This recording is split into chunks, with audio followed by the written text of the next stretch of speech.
Alright, welcome back guys to another DIY Bangkok street food tour. Today I've got something a little bit different. Now I'm fully aware that I keep telling you guys to go out, get out your comfort zones, try something different. And it's been brought to my attention by a few of you that I never ever cover Thai desserts. Now that's because I'm not really a big sweet man, haven't got a sweet tooth. But today I thought I'd take my own advice, get out of my comfort zone. I'm back in my favourite part of Bangkok, Bangkok's old town, Rattanakosin. We'll be getting Michelin recommended mango sticky rice. We'll be getting glazed taro, and we'll also be getting some Bua Loi, some tapioca ball coconut Thai dessert. Let's go.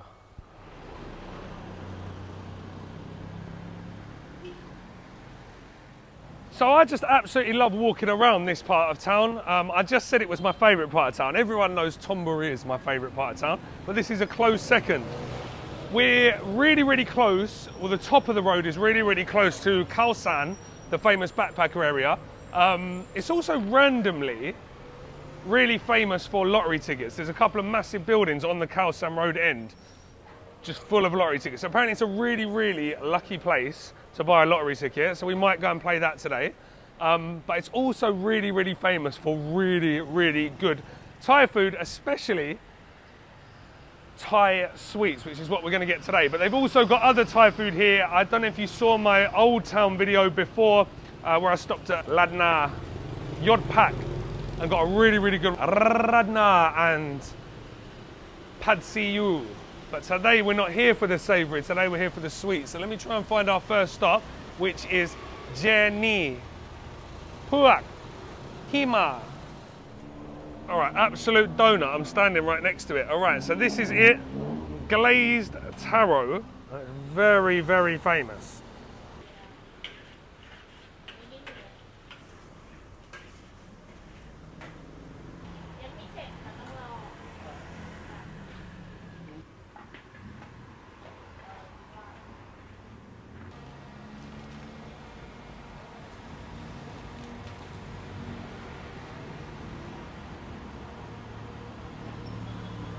Puak hima. Puak. Hima กล่องเล็กนะต้องกล่องนะกล่องเล็กนะหนึ่งครับขอโทษนะครับ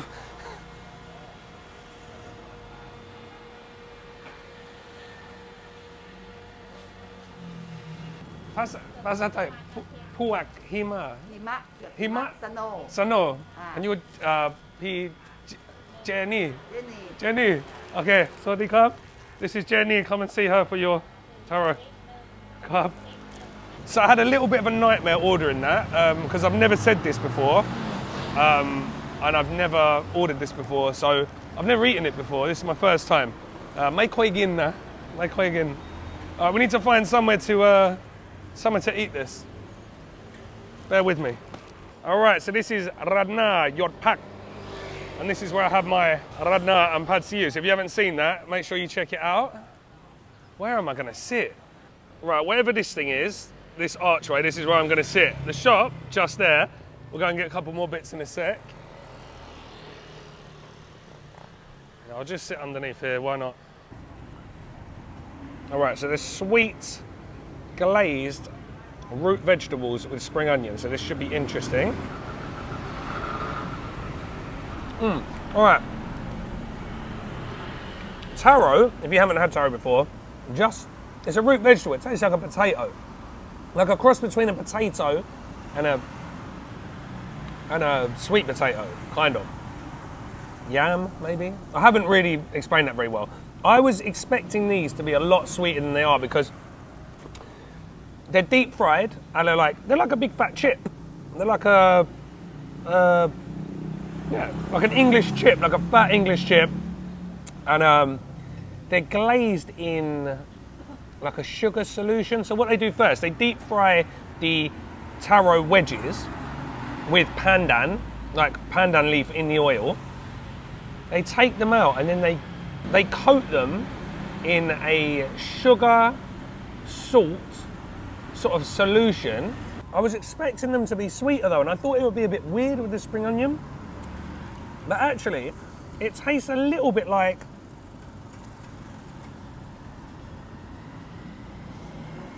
I mean, they honestly do just taste like chips with sugar on and a little bit of onion.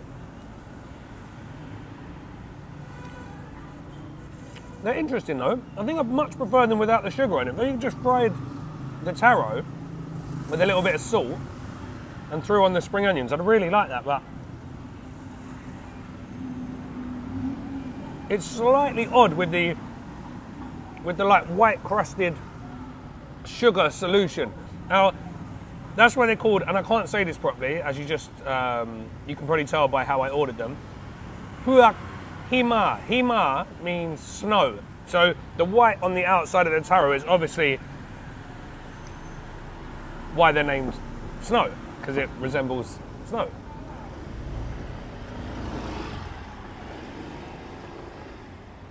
I've got to be honest, when I saw the spring onions, I feared the worst, but these are actually a lot better than I thought they'd be. You could say no spring onions, I guess, but I'm weirdly enjoying them. I couldn't eat too much of them because the sugar is making me feel a bit sick, but a very, very interesting snack in a very interesting part of town. And it's now making me think I should fry more taro. All right, first stop down, let's get some mango sticky rice. All right, so you may have noticed I'm wearing my new merch, no rice, no life. And if you're interested in a t-shirt of your own, go to the merch store on the YouTube page and you can order your own. I've got no rice, no life, no chili, no life. We'll have no noodles, no life. And it really helps to support the channel. If you're in Thailand, however, and you want a t-shirt, give me a shout directly and you'll get it cheaper because I can ship them directly from Thailand. Like the food options around here, it just doesn't end. If you saw any of my old town videos, you've got the homemade ice cream shop near here, the Sukhothai noodles, Ladnar, as I said. There's a Hainanese, really special Hainanese noodle place that sell mutton noodles just around the corner on Tana Mahananop. And I'm getting really, really tempted by all this savoury food that's around, but I'm here to eat sweets, aren't I? So next up, another sweet. Okay, so next up, we're going to Panich to get the Michelin recommended mango sticky rice. Now, I don't care about Michelin recommended. I'm not sure why anyone would care about Michelin recommended, especially in Thailand. I tend to just see what other people are eating, see if it's something I would want to eat and go from there. I don't need a load of people from a Thai company telling me where I can and cannot eat street food in Thailand. In fact, the only thing that you should be worried about is whether it's roaming cook recommended. So you can't really miss it. Just look for the giant Buddha statues and the mangoes, and here it is, Khor Panich. This is another reason why I love this part of town, because it's like a main tourist destination. It's like a royal sort of borough. They've got these signs up and they tell you all about all the famous street food places like Khor Panich, and then it's got it in Thai and English since 1932. So you can read all about the restaurants, and they've got these everywhere. So they've got other desserts here. I like this one. This is pandan and coconut. Khanom tuai talai. Khanom tuai talai. Probably saying that wrong, but this is one of my favourites. Khao niao map wang nakrab. Nung krab. Khobon krab. So this is the only sign you should be worried about. Forget Michelin. Choi Chuam Chim, the old school Thai food guide. Okay, so this looks incredible. You can see how this shop has been recommended in so many places. The rice looks spot on. The mango looks ripe and juicy. He did just come out and tell me that it's not as sweet as usual, and I said that suits me because I actually like mine a little bit sour. He said it's piao nin nai na, piao nai, a little bit sour, so this is going to be perfect for me. So you've got the sticky rice, you've got the mango, and then we've got a little pot of sauce which we're going to pour over the rice, and then we've got some toasted mung beans for a little bit of extra crunch and texture. That also gets poured on top. I'm going to get some of the rice, I'm going to get some of the mango, and let's go.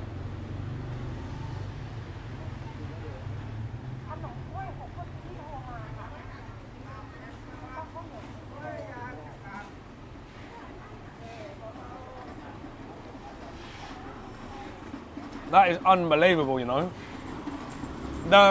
I'll say it straight away, this mango here is gonna be too sour for some people. It's not mango season, so it's sort of touch and go with mangoes at the moment, but it's a tiny bit sour. For me, I absolutely love it.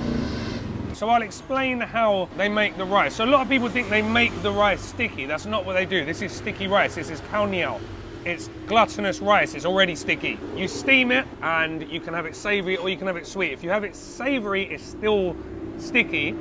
You just break pieces off. When you're eating Isan food, you break pieces up, roll it up into a ball and dip it into different spicy dips and such.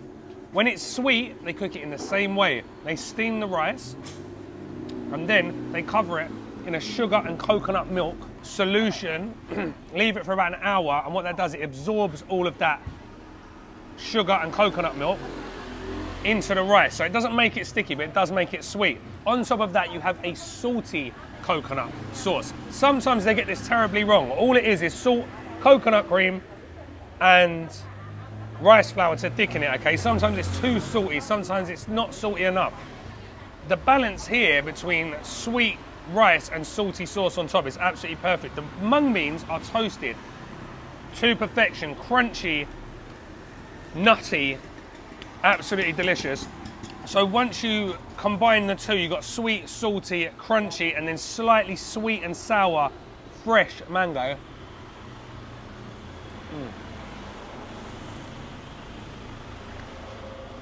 I can honestly say that this is one of the best mango sticky rice khao niao mop wang that I've had anywhere. These guys know exactly what they're doing with a mango. All right, so second stop down. I am struggling with the amount of sugar I've eaten. It's not the taste necessarily that does it to me. It's how sugar makes me feel. Like if I eat too much sugar, I start feeling really, really sick, a little bit jittery, almost like I've drunk too much coffee. But then I feel really, really sick at the same time. And in about an hour, I'm going to be like an absolute zombie. But just for a couple of mouthfuls, like if I was with Helen, I'd go around eating all the savoury stuff, get her to order one of these and just eat a few mouthfuls. Yeah, this one was very good. All right, well, I'd love to say I'm going to give up now, but I've got one more stop to show you because I promised you 3 stops. The next one is a really unique dessert, Boran Dang Dum. Ancient recipe, Thai sweet. Let's go. All right, so this is Bua Loi. Bua Loi, famous Thai desserts with tapioca balls, naturally flavoured. Me ตัวไหม มีเอาขอตั้งหน่อยจ้าโอ้ขอตั้งหน่อยจ้าครับไข่หวานนะไข่หวานเอาบัวลอยไข่หวาน1 ตัวนะครับเอาบัวลอยมาใส่ไข่กับบันใส่ถุงนะครับใส่ไข่ถ้วยนึงแล้วกับบันในรถใส่ไข่ถ้วยนึงอันนี้ร้านชื่ออะไรร้านชื่ออะไรร้านชื่อเกตแก้วบัวลอยเกตแก้วสวัสดีครับพี่ครับโอเคบ๊ายบายครับ Alright, and this is a classic colourful, this is a classic colourful Thai dessert. Boiled tapioca balls with pandan, then we've got coconut milk and a sweet poached egg, which sounds a little bit weird. She's going to top this up with like a salty coconut and pandan broth.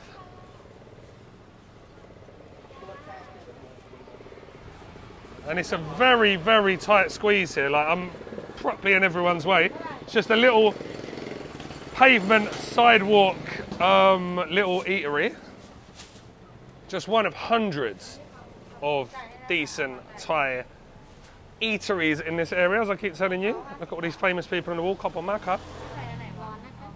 Khop on khap. Khop on khap. All right, guys, I've got to go because I've got to pay for this with my QR code. Okay, so last stop is Bua Loi, which is a traditional Thai dessert with tapioca flour balls, which are coloured with natural flavourings, carrot, pandan, sweet potato. Okay, this has also got a sweet poached egg in it, which some people, including myself, are going to think is a little bit strange. Strange is not a good word to use when you're talking about food in another country. Unfamiliar is what I'll use. And then it's got those tapioca balls, the taro pieces, shredded coconut flesh, and it's all topped off with this sweet, salty coconut milk. All right.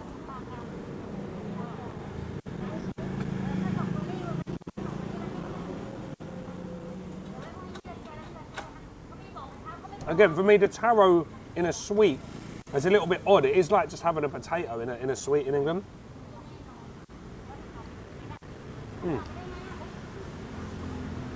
The balls are interesting. They're like bubble tea. Think Taiwanese bubble tea, and that's the sort of consistency they are. So you've got a lot texturally going on. I do really like the coconut flesh, and this actual sauce, the sweet, salty coconut milk, is actually not too salty or too sweet in here.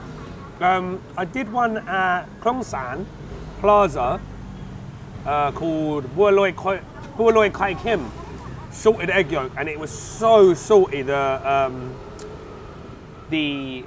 broth, not broth, the sauce, that it actually tasted like a savoury dessert that was too sweet instead of a sweet dessert that was too savoury, if that makes sense.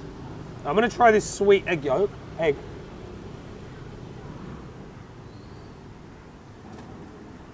It's actually a proper runny poached egg. In fact, I'd say that's one of the best poached eggs I've had in Thailand. I just don't really want it in a sweet dessert. Hey, what? That is cooked to perfection. Just in a sweet coconut broth, maybe not for me. It's like having a poached egg in your bubble tea. The rest of it though is all right. Like, I got one to take back for my friend with no egg in it at all, so I'm sure that's going to be nicer. I'll be honest, I think this is probably the best. I mean, I love mango sticky rice, but I can get mango sticky rice anywhere. This was the surprise for me because I was really, really expecting not to like this based on the last one I tried at Klong San. That's not bad. Right, so I did have visions of sneaking in a little bit of savoury food while I was here, but I couldn't eat another thing. I'm so full up, and I feel a little bit sick from all the sugar I've eaten, to be completely honest. But, you know, I hope I've convinced you maybe to get out your comfort zone and go and try something that you wouldn't necessarily eat. If sweet things aren't for you, I've got plenty of savoury videos up. Come on, Gab, for old Bangkok. Do you know what? I am going to get a radna, but I'm going to take it away. And then I will go and try and win a fortune on the lottery. Ao radna sen yai mo thalai rwam kaban song tung nakap. Khobun khab. Yeah, this is the spot, guys. I'm telling you, Radna or Pad Siu, this is the spot. I do have a video on this. I do have a video on this. Yeah, they're doing things properly here, look. Okay, so as always, everyone today has been super, super friendly to me. Really, really nice. As always, in Bangkok, or 99.9% of the time, anywhere, you're nice to people, they're nice back. Yeah, I've really enjoyed myself today, getting out and doing something a little bit different. I hope you've enjoyed it too. I hope you're going to get out and try something a little bit different, whether that be just getting out of the hotel and coming over and trying out some of my recommendations or trying some of someone else's recommendations. As long as you're out doing bits and pieces, I'm happy. All right, I'm going to quickly, it's just starting to rain, I'm going to quickly go and get this lottery ticket. Hopefully we'll become millionaires and you'll never have to see me on camera again. All right, so it's just started absolutely bucketing down. So I think that's a sign from the gods telling me don't go and play the lottery, Gary, you're wasting your money. But if you want to see me go back and actually check that little lottery market out, give me a shout in the comments section below and I will get that done. Guys, I hope you enjoyed today's video. I've rambled on enough for today. thank yous to everyone, especially on the live the other day, that were sending me money, supporting all my members. Thank you so much. But anyone who's even just sharing and liking the videos, that really, really does help me out a lot. So yeah, thanks again. And guys, I will see you next Tuesday for our live stream. Mwah.